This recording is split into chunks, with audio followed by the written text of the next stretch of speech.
9वी वर्गामध्ये मॅथमॅटिक्स हा विषय आपल्याला 2 पार्टमध्ये अभ्यासायचा आहे. Mathematics part 1 and mathematics part 2. यांनाच मॅथमॅटिक्स पार्ट 1ला अल्जेब्रा म्हणतात आणि पार्ट 2ला जॉमेट्री म्हटलं जातं. मग आज आपण पार्ट 1 मधला फर्स्ट चॅप्टर सेट्स अभ्यासणार आहोत. सेट्स ही कन्सेप्ट 8वी पर्यंत आपल्याला गणितामध्ये कुठेच झालेली नाही आहे. एकदम 9वीला ही नवीन कन्सेप्ट आहे, सोपी आहे, लक्षात घ्या. आणि या धड्यामध्ये काही पार्ट्स वगळलेला आहे. मी तुम्हाला नंतर 9वीच्या ग्रुपवर जी PDF फाईल आहे, दोन्ही पार्टमध्ये जो सिलेबस कमी केलेला आहे वेळेच्या अभावी, तो पार्ट तुम्ही त्या PDF फाईलमध्ये पाहून पुस्तकामध्ये टिक मार्क करा. तो वगळलेला आहे, ते जेव्हा जेव्हा येईल तेव्हा मी सांगेन. मग सेट्स या धड्यामध्ये सर्वात पहिल्यांदा आपल्याला सेट म्हणजे काय ही कन्सेप्ट अभ्यास करायची. बघा, बऱ्याच वेळा ढोबळ मानाने आपण व्यवहारामध्ये एखाद्या वस्तूचा गट असेल, ग्रुप ऑफ ऑब्जेक्ट्स, त्याला सुद्धा आपण सेट असं संबोधतो. पण मॅथमॅटिक्समध्ये सेटचा अर्थ थोडासा वेगळा आहे. फक्त ग्रुप म्हणजे सेट म्हणता येत नाही. तर सेटची एक विशिष्ट व्याख्या आहे. त्या व्याख्येनुसारच एखादा ग्रुप सेट आहे किंवा नाही हे आपल्याला डिसाईड करता येतं. बघा, पुस्तकाच्या पहिल्या पानावर काही चित्र दिसत आहेत आपल्याला, ज्यामध्ये वस्तूंचे गट दिलेले आहेत. जसं फ्लावर बुके आहे, म्हणजे पुष्पगुच्छ ज्याला म्हणतो आपण. बंच ऑफ कीज आहे, म्हणजे चाव्यांचा गुच्छ आहे. फ्लॉक ऑफ बर्ड्स आहे, म्हणजे पक्ष्यांचा थवा जसं म्हणतो आपण. पाइल्स ऑफ नोटबुक्स आहे, वह्यांचा थर किंवा कलेक्शन ऑफ नंबर्स, संख्यांचा समूह. बघा, 5 गट आपल्याला चित्रात दिलेले आहेत. मग यामध्ये हे जे वस्तूचे गट आहेत, ग्रुप आहेत, यामधले जे ऑब्जेक्ट्स आहेत, म्हणजे वेगवेगळे घटक जे आहेत, ते आपल्याला स्पष्टरित्या ओळखता येतात. स्पष्टरित्या त्यांची यादी करता येतं. म्हणून असे जे ग्रुप्स आहेत, असे जे कलेक्शन असतात, अशा कलेक्शननाच सेट असं म्हटलं जातं. मराठीमध्ये याला संच म्हणतात. मग सेट म्हणजे कलेक्शन ऑफ ऑब्जेक्ट असतं, म्हणजे वस्तूंचा समूह. कलेक्शन कोणाचा? ऑब्जेक्टचा, वस्तूंचा. म्हणजे सर्व गोष्टीसाठी ऑब्जेक्ट हे एक नाउन वापरलेले. जसं फ्लावर बुके आहे, त्याच्यामधल्या प्रत्येक फुलासाठी ऑब्जेक्ट म्हटलेले. बंच ऑफ की आहे, प्रत्येक कीसाठी ऑब्जेक्ट त्या ठिकाणी वापरलेले आहे. त्याच्यानंतर फ्लॉक ऑफ बर्ड्स, प्रत्येक बर्डसाठी त्या ठिकाणी ऑब्जेक्ट हा शब्द वापरलेला आहे. कलेक्शन ऑफ नंबर्स, प्रत्येक नंबरसाठी ऑब्जेक्ट वापरलेला आहे. अँड पाइल्स ऑफ नोटबुक्स, त्या थरामधल्या प्रत्येक नोटबुकसाठी ऑब्जेक्ट हा एक कॉमन नाउन वापरलेला आहे. मग ह्या सगळ्या ऑब्जेक्टचा जो ग्रुप असतो, जो कलेक्शन असतो, कलेक्शन ऑफ ऑब्जेक्ट्स, हा सेट म्हटला जातो. मग सर्व कलेक्शन ऑब्जेक्टचे सेट असतात का? प्रत्येक कलेक्शनला सेट म्हणता येईल का? हे आपल्याला पुढच्या भागात शिकायचं आहे. मग त्यासाठी काही उदाहरण सांगतो. उदाहरणार्थ, the collection of happy peoples in a village. बघा काय म्हणतो मी, कलेक्शन ऑफ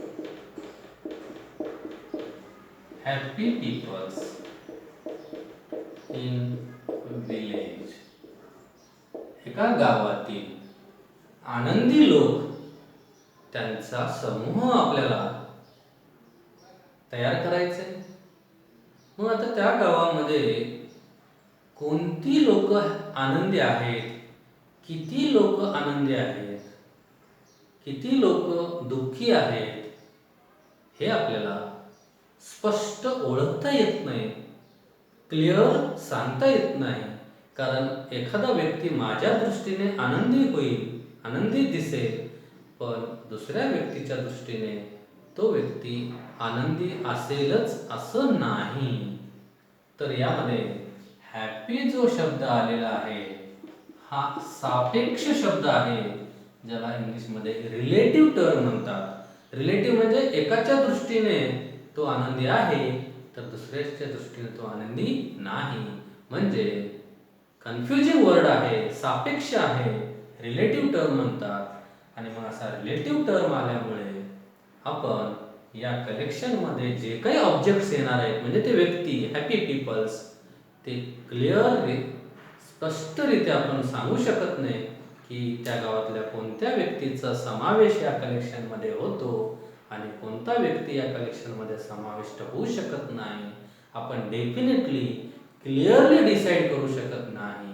म्हणून असा जो कलेक्शन असतो याला सेट म्हणता येणार नाही. याच्याऐवजी कलेक्शन ऑफ नॅचरल नंबर्स, बस सिंपल आहे. आता नॅचरल नंबर्स कोणते आहेत आपल्याला माहिती आहे, 1 to इन्फायनाईट. कोणते आहेत स्पष्ट माहिती आहे आपल्याला. सर्वात लहान नॅचरल नंबर 1 आहे आणि सर्वात ग्रेटेस्ट सांगता येत नाही कारण ते इन्फायनाईट आहेत. मग आपण क्लिअरली आणि डेफिनेटली डिसाईड करू शकतो, निश्चित आणि स्पष्ट. डेफिनेटली म्हणजे निश्चित, क्लिअरली म्हणजे स्पष्ट, नक्की आणि निश्चित कोणता आहे कोणता नाही स्पष्टरित्या आपण निश्चित करू शकतो. Means we can decide definitely and clearly.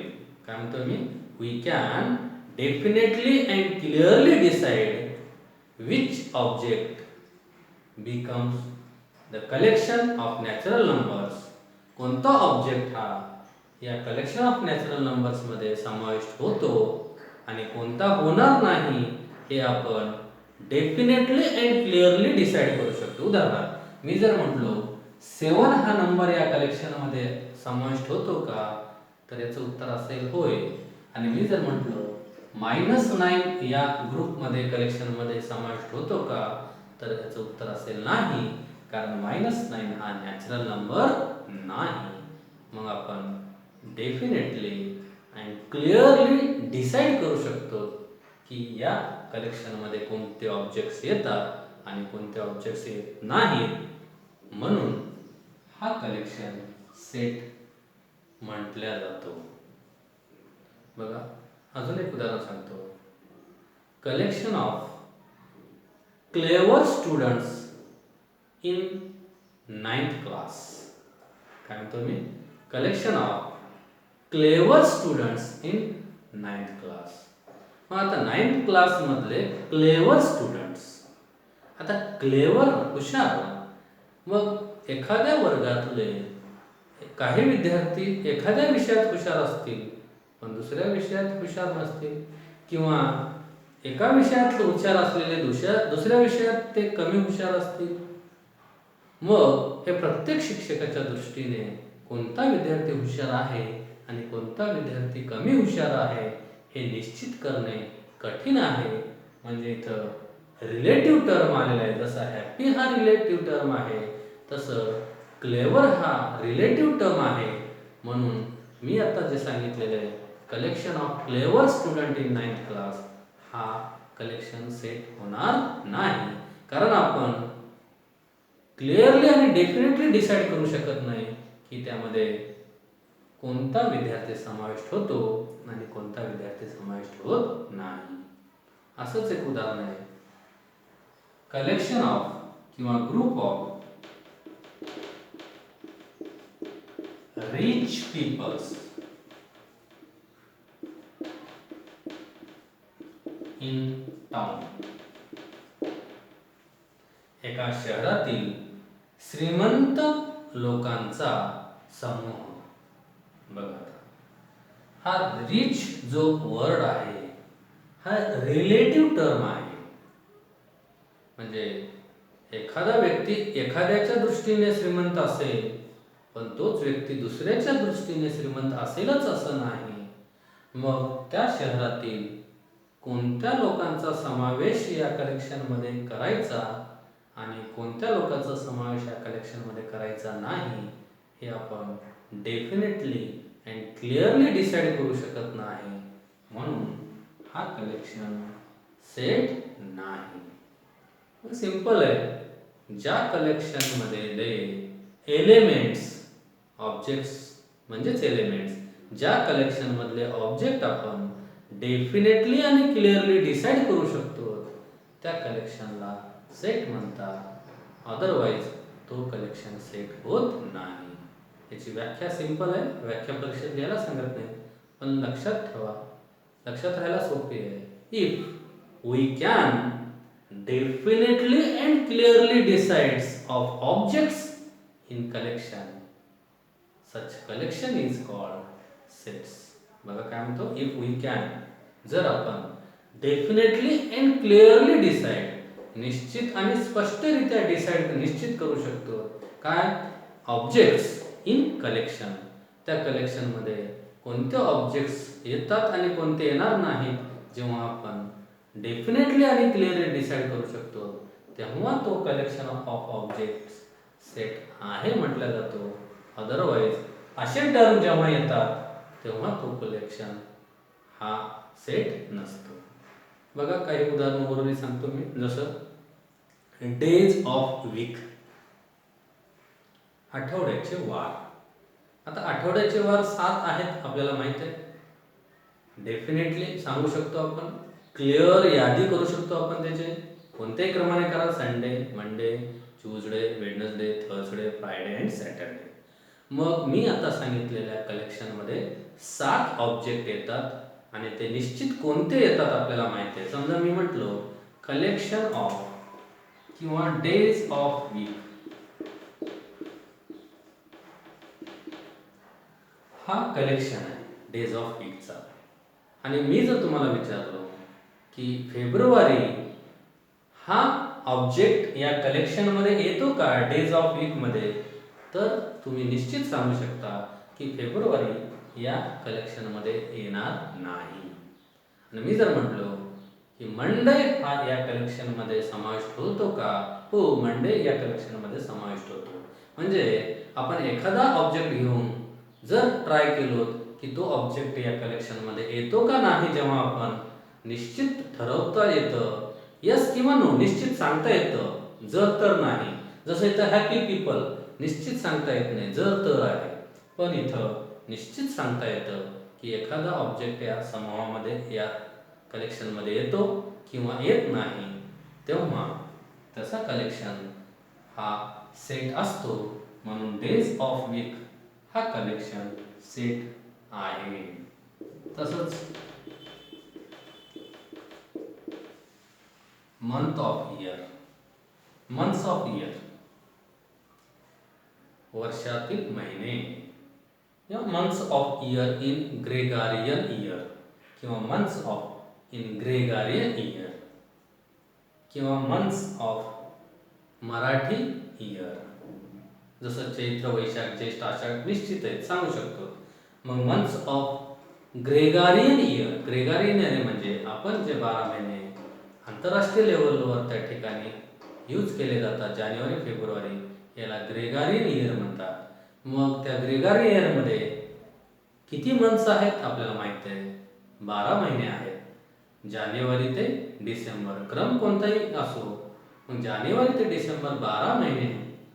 त्याच्यामध्ये डेफिनेट आपल्याला माहिती आहे की कोणते ऑब्जेक्ट्स त्या कलेक्शनमध्ये आहेत आणि कोणत्या ऑब्जेक्ट्स त्या कलेक्शनमध्ये येत नाहीत हे डेफिनेट आणि क्लिअरली सांगू शकतो. म्हणून मंथ्स ऑफ इयरचा कलेक्शन हा काय होतो, सेट होतो. मग अशा प्रकारे ज्या कलेक्शन मधल्या ऑब्जेक्ट्स बद्दल आपण डेफिनेट आणि क्लिअरली सांगू शकतो तो कलेक्शन सेट असतो. आणि ज्या कलेक्शन मधल्या ऑब्जेक्ट्स बद्दल आपण निश्चित डेफिनेट आणि क्लिअरली सांगू शकत नाही तो कलेक्शन सेट नसतो. बरेच उदाहरणं आहेत आपल्याला पुस्तकामध्ये पाहता येईल, सांगता येईल. बघा, काही उदाहरणे सांगितलेत, काही राहिलेले आहेत. डेज ऑफ वीक सांगितलेले आहे, मंथ्स इन इयर सांगितलेले आहे. बघा, ब्रेव चिल्ड्रन इन क्लास.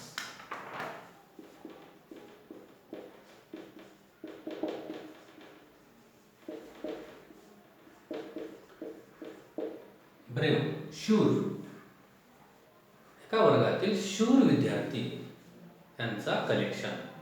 आता मग कोणता विद्यार्थी ब्रेव आहे, शूर आहे आणि कोणता विद्यार्थी शूर नाही हे आपल्याला डेफिनेट क्लिअरली सांगता येणार नाही.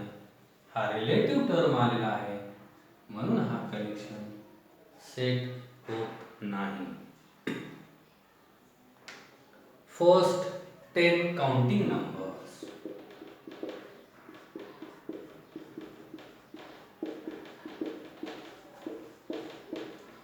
काउंटिंग नंबर्स म्हणजेच नॅचरल नंबर्स. मग पहिले 10 काउंटिंग नंबर्स कोणते हे सहजरित्या आपल्याला सांगता येतं, निश्चित सांगता येतं.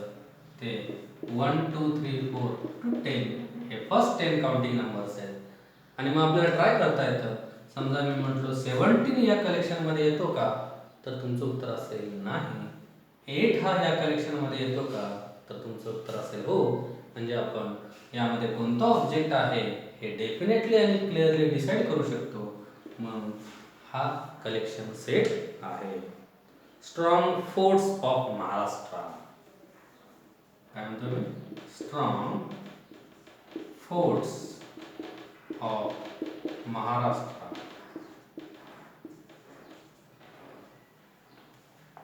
महाराष्ट्रामध्ये मजबूत किल्ले, स्ट्रॉंग फोर्ट्स. आता मला सांगा, कोणता किल्ला स्ट्रॉंग आहे आणि कोणता किल्ला स्ट्रॉंग नाही हे आपण डेफिनेटली डिसाईड करू शकत नाही. म्हणून हा जो कलेक्शन आहे हा सेट होणार नाही. त्याचप्रमाणे planets in our solar system. बघा, आपल्या सोलार सिस्टीममध्ये कोणकोणते प्लॅनेट्स आहेत त्याची यादी आपण क्लिअरली सांगू शकतो. व त्यामुळे प्लॅनेट्स मधले जो सोलार सिस्टीम मधले प्लॅनेट्स आहेत त्याचा कलेक्शन हा सेट होतो. जसं मार्स आहे, सॅचरन आहे, ज्युपिटर आहे, हे आपण युरेनस आहे, नेपच्यून आहे, त्या सोलार सिस्टीम मध्ये कोणते प्लॅनेट्स येतात हे डेफिनेटली आपण डिसाईड करू शकतो. म्हणून planets in a solar system हा कलेक्शन सेट होतो.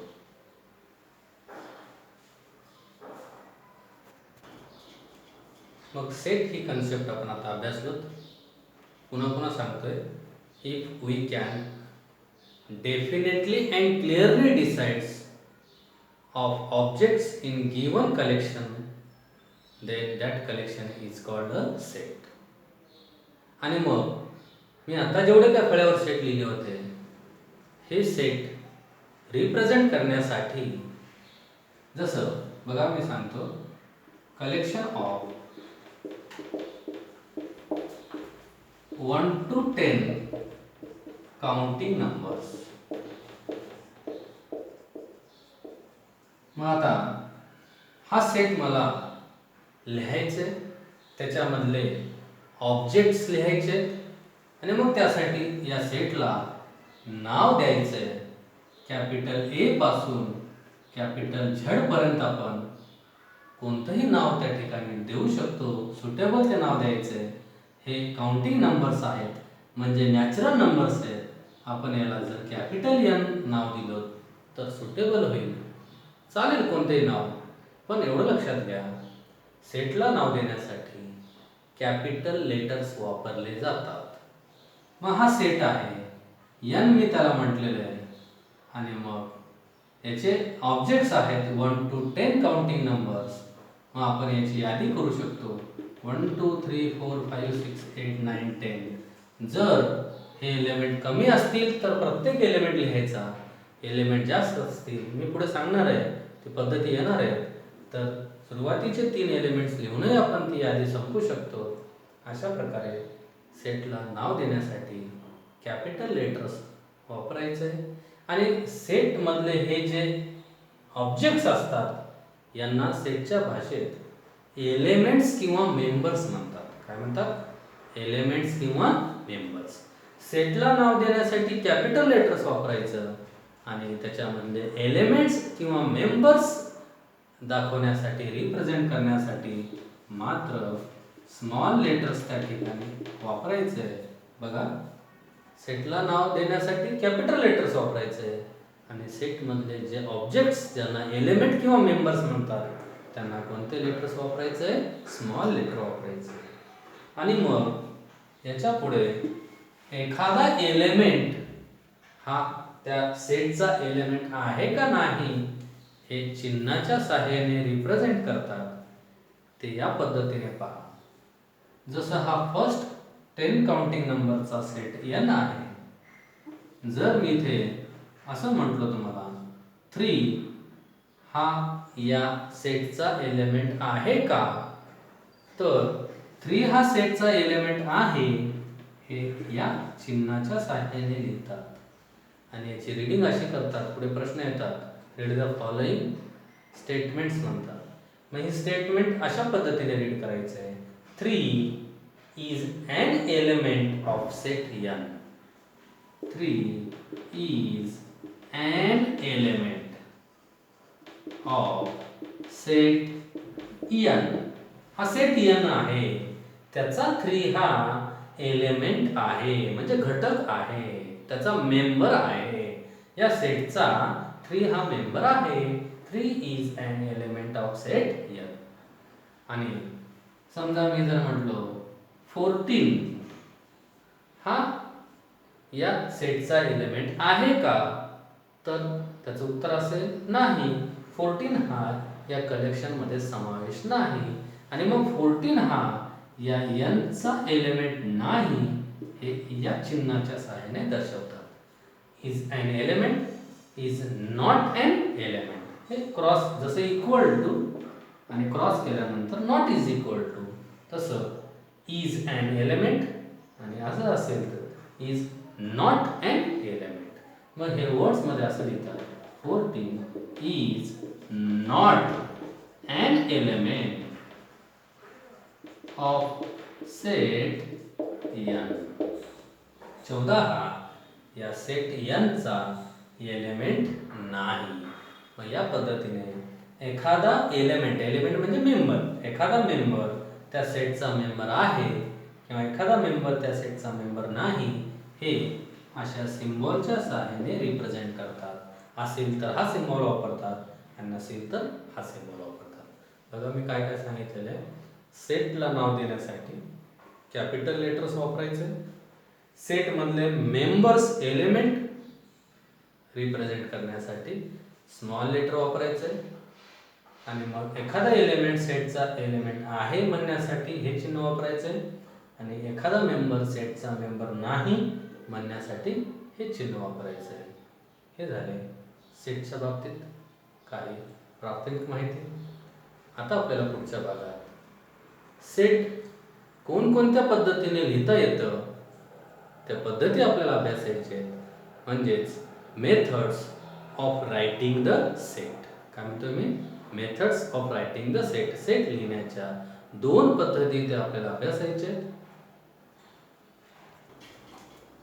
पहा, methods of writing the sets, set लिहिण्याच्या पद्धती. इथे आपल्याला 2 मेथड्स अभ्यासायचे.